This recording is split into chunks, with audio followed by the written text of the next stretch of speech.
గారి పైన ఈరోజు పేపర్లో చూసా మదురైలో ఎవరో కంప్లైంట్ ఇచ్చారని. సో ఇచ్చింది కంప్లైంటే. ఈవెన్ ఒకవేళ ఎఫ్ఐఆర్ రిజిస్టర్ అయినప్పటికీ కూడా దానివలన ఇబ్బందులు ఏమీ ఉండవు.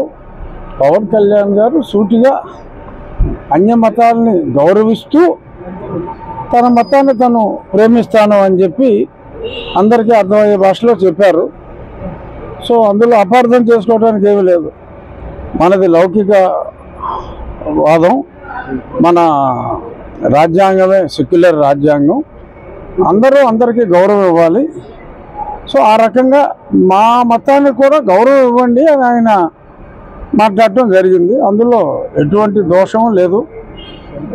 ఆయన ఎక్స్ప్రెషన్ ఏంటంటే కొంచెం తెలుసు కదా, పవన్ కళ్యాణ్ గారి ఎక్స్ప్రెషన్ కొంచెం స్ట్రాంగ్గా ఉంటుంది కాబట్టి అలా భాష పూర్తిగా అర్థం కాక ఏదన్నా అపార్థం చేసుకుని ఉంటే చేసుకుని ఉండొచ్చు.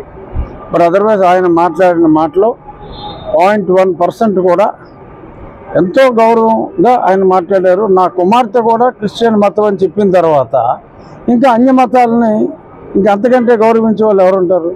తిరుపతి సాంప్రదాయాలని ఆయన హిందువు అయినప్పటికీ తన డాటర్, తన భార్య గారి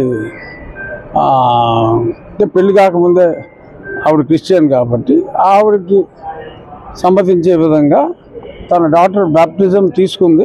అందుకని చెప్పి తనతో కూడా నేను ఇది డిక్లరేషన్ ఇప్పించాను అని చెప్పారు. అన్ని మతాలని గౌరవిస్తాను, నా సనాతన ధర్మాన్ని నేను ప్రేమిస్తాను అన్నారు. సో చాలా కరెక్ట్గా మాట్లాడారు. సో దానివలన ఎటువంటి కేసులు ఉండవు.